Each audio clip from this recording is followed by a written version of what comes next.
Welcome back, everyone, to the technically episode 3 of the Rock Solid Summit Blue podcast. I'm Corinne Muth, and I'm here with my co-host. Hi, I'm Stephen Mason, and unfortunately we had technical difficulties with our last podcast, so this will be episode number 2 officially. Yes, it should be 3, but it's not. Yeah, we had some technical difficulties, and we could not get it uploaded last week. So this is our apology and the official second episode. It was a tough week last week of Lady Vol sports, I'd have to say. It was. Starting Friday night, Halloween, with Lady Vol volleyball losing to Missouri. 3-1. And it just continued to go downhill from there with another volleyball loss Sunday, soccer loss, basketball loss, but we'll talk all about it today. Yep, Missouri came to play on, and we talked a little bit about it in our, not previous episode because it was not uploaded. But yeah, Missouri was 3-1 over Tennessee. Missouri had 58 kills the entire match, with a hitting percentage of .238. And this was Missouri's first ranked win of the season. I believe we were ranked number 16 before this, and Missouri wasn't ranked at all. They had just missed out the last rankings. I'm not sure they are the latest. I'm sure they made it in the top 25, but they were on a 6-game win streak, and Friday night's match was their 7th straight win in a row. So they were definitely coming into the Food City Center hot. Yep. And unfortunately, the Tennessee offense struggled to find consistency during that match.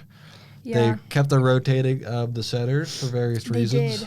Between the 2-time All-American junior setter, Caroline Kerr, with the freshman, Izzy Mogridge.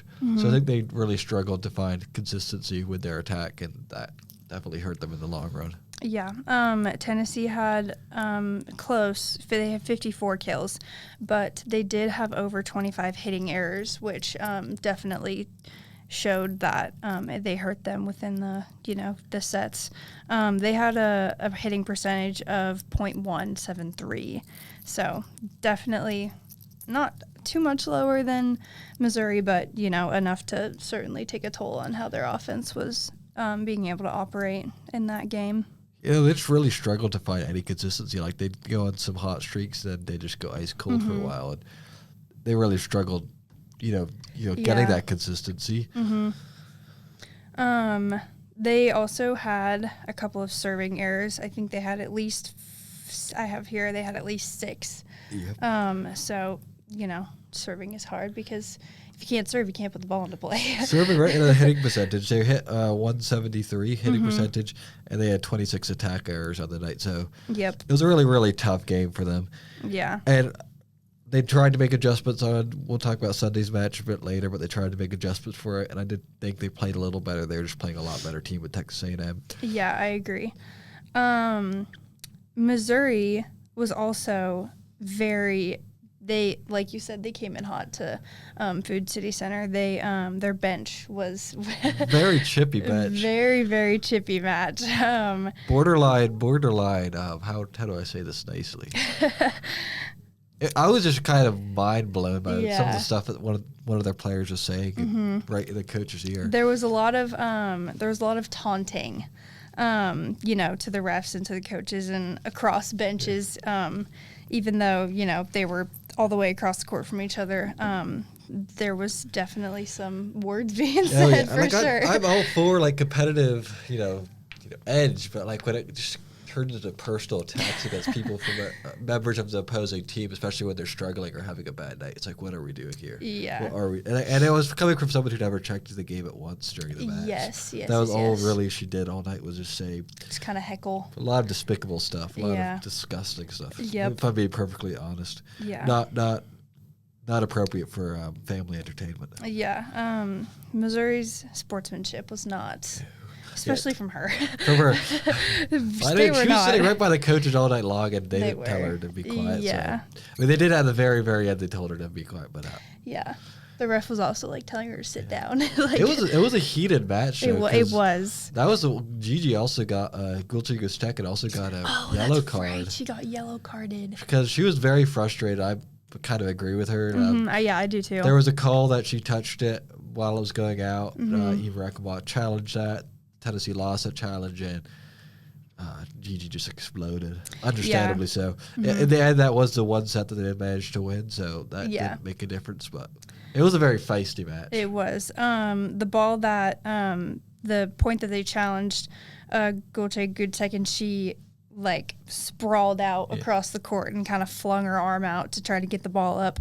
And the ref said that she touched it, and she just, like you said, kind of exploded and was like, I didn't touch the ball. I have not seen that kind of energy coming out of her. I have not. She's always been happy and positive. And that moment, it was like, boom. Yeah, and I honestly, I think I believe her that she didn't touch the ball. Cause I honestly don't think you're getting that kind of reaction if she touched the ball. Yeah, because, in volleyball, you know how blockers are like, I didn't touch the ball, and sometimes they did touch the ball, but she was very adamant that she didn't touch the ball. But after review of the play, that they did decide that she touched the ball while it was going out, and then she kept, and they gave her a yellow card. So, but then Missouri Metro also got a yellow card later on. It was a wild night. It really was. Definitely chalk it up to Halloween. And I mean, that match, it was kind of a standalone match, so Eva Rekabot wasn't too worried about it. But then Sunday's match didn't really go any better for the Lady Vols. Yeah. Sunday's match was against ranked number 9 Texas A&M. Texas A&M was also coming off of a pretty hot win over Texas. They on Halloween, they played at Texas A&M, and they beat number 2 Texas, giving Texas their first loss of the season at home. At home meaning at Texas A&M, of course. But yeah, so they came into Food City Center also pretty hot. Very talented team, I think. Yeah. They've been on a kind of a streak of late. And it was, I thought Tennessee's offense played more consistently. Sunday afternoon, the freshman Izzy Mogridge handled all the setting duties for the Lady Vols. Yes, we did not see Caroline Kerr. Not once. And I honestly thought that's probably a good decision. Like, if Caroline Kerr's not playing 100%, you might as well keep one player in there, keep the consistency going. And I thought Izzy played a fantastic game, too. I did, too. Yeah. It was just, I mean, Texas A&M is one of the best front lines in the country. Yeah. You have, let's get the name right there, Ifina Kazakwala, who had 13 blocks on her own for that night. Yes. Like, unreal numbers. She kind of got in the team's head. I mean, even she was insane to watch. Like watching her block was insane. And that's a pretty old team from Texas A&M, too. A lot of experience. Tennessee's lineup for that obviously had the true freshman Izzy Mogridge making the start. Then you also had another true freshman in Zoe Humphrey. Also transfer from UCLA. Yeah, I think, or is she a redshirt freshman? She's a freshman. She's a redshirt freshman. But she also made the start, and she played pretty well. It was just so hard to get things going. And they started out hot. You know, they won the first set. They hit over 300. It looked like maybe they could pull off the upset, but then Texas A&M's defense just showed up, and they hit under 100 for the rest of the way. Yeah. I had on Texas A&M. I was so shocked by their blocking. Yeah. The girls who were blocking, they weren't necessarily super tall and super, they could just get up and they could just put their hands in a spot where the ball would just go straight down. They'd block, and it was so consistent every time.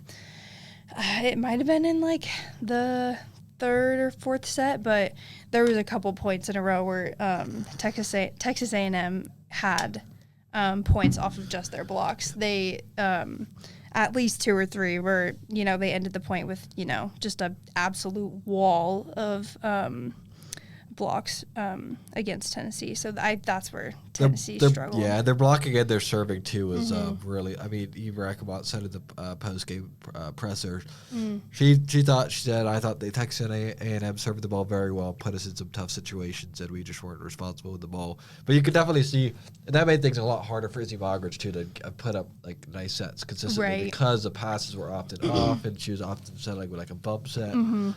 So, I mean, that didn't make anything easier for the team, too. Texas A&M is a phenomenal team, I think. Yeah, no, I do, too. Yeah, and that, I think, with Texas A&M and Texas, them getting the upset over Texas, I think it's going to make the SEC tournament very competitive, because then Texas, a couple days later on Sunday, I believe, they went to Kentucky and got swept by Kentucky. That was their first time getting swept since 2013. Yeah. Which is kind of crazy. Yeah, but so. Tennessee's going to have to deal with Kentucky this up. We'll talk about that a bit later. But Tennessee is going to have to play Kentucky at Kentucky later this weekend. So that's going to be a really tough match. Yeah. Number 2, I think, in the latest ABCA poll is Kentucky. Kentucky, yes. I think they kind of swapped places with Texas. Yep, yeah. Texas number 4. And A&M went all the way up to 5, so. Yeah. I mean, you look at the top 5 in the poll right now. It's pretty heavy SEC dominated. Some very dramatic, ups and downs. The one consistent being Nebraska, of course, because they just keep on rolling. 22-0. It's crazy. Have not had a loss this season yet. They are still on the longest winning streak, I believe, in NCAA history, if I'm correct. I wonder when the last time they did lose. I mean, sometime last year, obviously. Well, I guess in the playoff. Yeah, in the in the what's it called? The tournament. Yeah, the tournament last year. I want to say Pitt. Pitt, or I know Penn State won the championship. But yeah. I honestly can't remember that far back. Honestly, I'm going to put my money on that it was Pitt. Okay. Yeah, but overall we have an interesting last week, and some good upcoming games this week for Lady Volleyball. 4 more games left in the season. They hit the road this weekend. They're heading to Vanderbilt on Friday night, and then they go to Kentucky. Vanderbilt's coming off of a win over Missouri, a 5-set win. Yes. So they're not going to be an easy out by any means of the imagination. I'll be really fascinated to see if Caroline Kerr makes it back to the rotation. Yeah, me too. I think they're going to need her on 100, Sunday. yeah. Maybe they can do without her Friday, but they're going to need her on Sunday. Yeah. Big time. We're not sure. The home games that we've been at, been observing. She hasn't been playing. They've been subbing her out, and then when they played Missouri. Missouri, they were subbing her in and out, and I'm just going to go. I mean, I'm speculating here, but she just didn't look well. Missouri. Yeah, you said she didn't look sick. Yeah. She looked sick or something. I'm just speculating. I don't know if there's health issues or something, but then she didn't play at all against Texas A&M. And if there is some questions about her health, then I think it's a smart thing to do, sit her out right now before the playoff. Yeah. And I think Izzy this is going to be a very valuable experience for Izzy going into the future. She showed up. Izzy she's not bad. No. But it's just you have good and then you have great. Right. Caroline Kerr is a 2-time All-American. So she is one of the best in the country. So Izzy Bogert is good, but we could have great. And I think in that position too, we also need her as a leader on the team. Right. Better experience. We don't have that many who have been at Tennessee for a while. It's really her who's really led the team. Then you have her and Hayden Kubik. Yeah, she's been here for a while. But the other people with experience, Golchiga second, she just transferred from Wisconsin. She's also been a great leader this year. But they need CK, especially going into the tournament, I feel like. Yeah, definitely. In Izzy Mogridge's shoes, I think it's a little hard for her too, because having to follow in Caroline Kerr's steps is. But she's played well. She's not making any mistakes. No, really. I was very happy with her the way she played the other night. I think she did very good, very well. But heading up to Vanderbilt and then to Kentucky, so that's gonna be a tough one this weekend. Yeah. Last 2 road matches showed SG play, that they come home for the following weekend when they wrap it up against Arkansas and Oklahoma. Yeah. But it's going to be very interesting to see how it goes down. The Kentucky game is going to be televised nationally on ESPN Sunday afternoon. So that's big stuff. Be sure to tune into that, because that's a big game. That's a rivalry game. It is, Kentucky. Yeah, and the fact that Kentucky's also ranked. We're also ranked.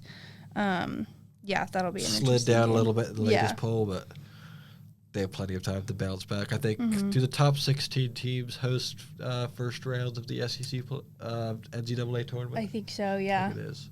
So hopefully they get a spot hosting. Yeah, hopefully. Yeah, we'll see how this weekend plays out. Definitely look for their offense to try to become more consistent and get this hitting percentages up higher. Yeah. It's probably going to be the priority of the team right now. Yeah. Defense has played pretty consistent throughout. Like, they've always had a pretty good presence at the net, but it's kind of the offense that's kind of stumbled these last few weeks. I wonder if they will kind of sort of look to put Hayden Kubik in other places. I've noticed Mackenzie Plante is also, she's very present in the back row. Like when they set her up in the back row, I noticed. They definitely tried to be more creative these last few weeks. I feel like. Yeah. I guess it's probably just the players they have in their rotation. They're trying to be the best with what they have, but they definitely need a big bounce back win at some point this weekend. Yeah, for sure. Either at Vanderbilt or at Kentucky would be huge. Yeah. Yep. Yeah. So we stay at number 19 in the rankings, dropped from 16, but it's not too big a drop off. Yeah. I feel like that's just like SEC play. Yeah. Like, you're going to lose some along the road at some point. So yeah. So, the SEC tournament starts the week of November 21st. So Thanksgiving week, they will look to start the tournament, and we will see who they will be playing. See how they're seeded. Within the next coming weeks. Obviously, there's a lot of fluctuation in the top, especially these last few weeks. So everything will probably change. Obviously, right now, you have Texas, and you have Kentucky, and you have A&M all kind of vying for like a number 1 seed, but because Texas lost 2 this past weekend, which is kind of crazy. They lost to A&M, and then they also lost to Kentucky. So they got dropped 2 in a row. So see how they bounce back. I'm sure they will. Oh yeah, I'm sure they will. Maybe they just had a bad week. Maybe they just had an off week. They'll bounce back. Yeah. Yeah. But like, we could swapping over to a different sport. Soccer is the one sport that's actually entered the SEC tournament. Yes. And that did not last very long for them. It did not. Our Lady Vol soccer team was seeded number 1 in the SEC tournament, I believe. I think it was 4. Oh, 4? I thought we did get the first round bye though. Oh, okay. Maybe that's where I'm getting my numbers mixed up. Either way, they were ranked relatively high in the positions in the SEC tournament, and they lost to LSU 2-0. Yep. Which I found interesting because we played LSU at the beginning of the year, and I think we beat them 2-0. Oh, definitely. Yeah. I mean, once again, their offense has just been struggling these last 5 or 6 games. They've only scored 1 goal against Alabama. And I think, ever since Shea O'Rourke was taken out with the ACL injury, they just haven't been able to be very productive offensively. Yeah, that's true. Allie Brown's been kind of having to lead most of it. So, I'm sure that's she's a senior. Yeah. So I'm sure that's been a lot of, not necessarily pressure, but she maybe might feel obligated to keep the team going. But yes, they did score against Alabama a couple weeks ago, 1-0. They're going to have to figure, because it's been a slow slide these last few weeks. They're going to have to figure something out. Next up for them will be the NCAA tournament. The top 32 teams host, so I would imagine that they'll host the first round. Yeah. But, I mean, no matter who they're playing, it's not going to be a guaranteed win if we can't score goals. Yeah, true. So when we will look to see how they will do in the tournament. Should be interesting. I've also the coaching has been, they've definitely been focusing on like a defensive style of play. They don't really have anyone up top there. Really, everyone's kind of sitting back. They're just trying to play defense and then trying to score on the breakaway. But I mean, that works during the regular season if you're content with getting a draw. But once you enter the postseason, you gotta get those W's. Yeah, and you can't be playing for the draw because you'll find yourself in overtime and penalties, and then it's anybody's game. Right, and the shootout can go either way, and that's a stressful situation for your goalie, even if your goalie is awesome like ours is. They're just gonna have to figure out something really fast and score goals. I mean, if only it was that simple, but I know, right? It's really not.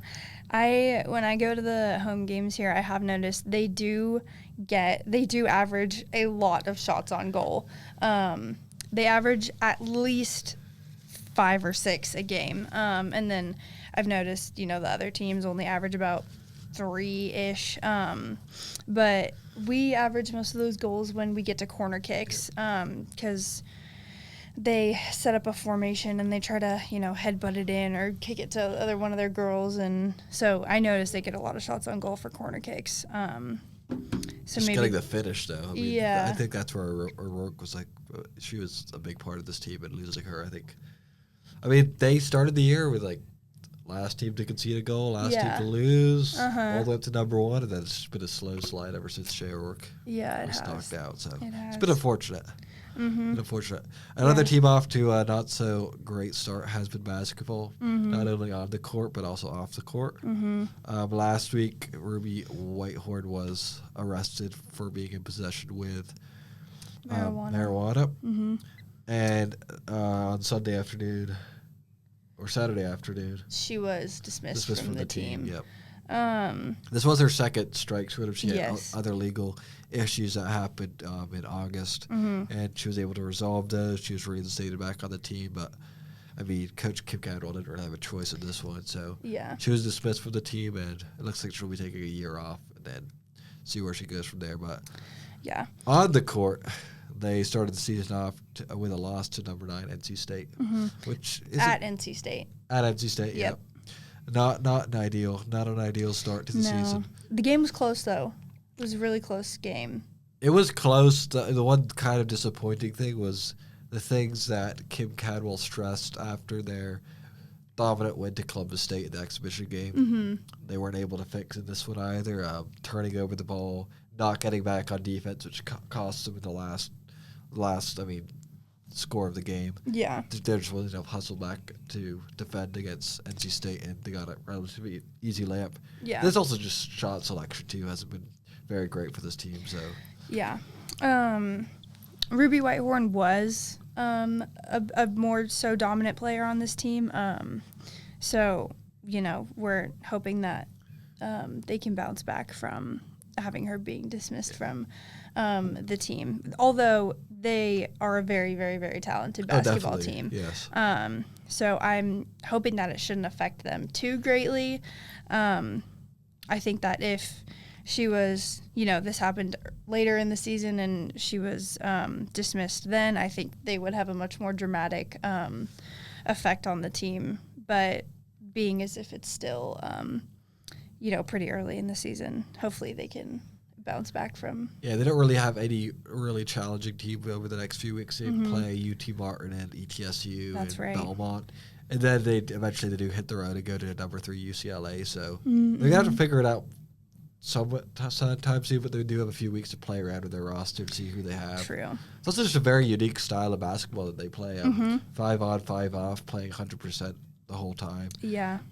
Nothing really like it anywhere else in the country. That just fast-paced physical play. Yeah. So we'll see. They definitely have the pieces. They have a lot of very talented freshmen who are ready to step up. They do. A lot of veteran players too that have either transferred in or returning from last year. So I think roster-wise, they should be all set in the long run. Yeah. Just not the way you would want to start the season. Yeah. They play UCLA November 30th at 4:30 p.m. So that'll be a big one. And then they have a few other pretty big games pre-SEC play. They play Louisville too, who's also ranked in the top 20 right now. Yes. Then later on in the year, actually in the middle of conference play, they're playing UConn. So. Oh wow, they are. They have a few at UConn. They have a few challenging matchups. Oh yes, you're right. Yeah, NC State. They just played them. They've got UCLA, Stanford, Louisville, Florida. That will be SEC play. Yeah, SEC play. That'll be. The UConn game is very interestingly like February 1st, right in the middle of SEC play. Yeah, at UConn too. Yeah, it was a game that Tennessee was able to win last year when UConn came visiting the Food City Center last year. It was Kim Cadwell's first game back after she had her baby boy, Connor. Right. So see if they can repeat that. But UConn is ranked number 1 right now, so they are defending national champions. I was gonna say national champs. Last year. They're going to be tough out. And the SEC, too, is also going to be stacked. You have South Carolina, who's always great. LSU, who's always great. Yeah. Texas for is sure. always great. Oklahoma's looked really good this year. Yeah. A lot of top 25 teams they're going to have to deal with. So yeah. All right, looking at the week ahead, Friday night tomorrow we have Ladyville basketball with its home opener against ETSU at 6:30 in the Food City Center. And also on Friday night, volleyball heads to Nashville to play Vanderbilt at 8 p.m. They'll renew that in-state rivalry after about 40 years of it not happening. Vanderbilt having their new program of volleyball back. Relaunching the volleyball at Vandy. And then Sunday afternoon, the Ladyville basketball team will play in the Pat Summit Classic at UT Martin at 3 p.m. And Sunday evening, volleyball will play its final SEC road game at number 2 Kentucky at 5 p.m., and that game will be broadcast nationally on ESPN. And Thursday, November 13th, the Ladyville basketball team will host Belmont at 7 p.m. in the Food City Center. So that's your look for the week ahead at Ladyville Sports. Yep, should be a good one after, like you said, particularly depressing week of losses for the Ladyville. Brutal. I think the basketball team has will have a lot easier time getting it back on track. It's going to be tough for volleyball to. I mean, I think a good weekend for them will be finishing at 500, 1-1. Yeah. If they can win one and lose one, I think. It's also hard to start for basketball, women's basketball. It's also hard to start a ranked game. Yeah. Start your season off with a ranked game like NC State, playing at NC State. Tough, but it should be fun weekend and a fun week ahead for Ladyville Sports. Yep. I'm Corinne Muth. I'm Stephen Mason, and thank you for joining us for episode number 2 of Rock Solid Summit Sports. And we'll see you next week.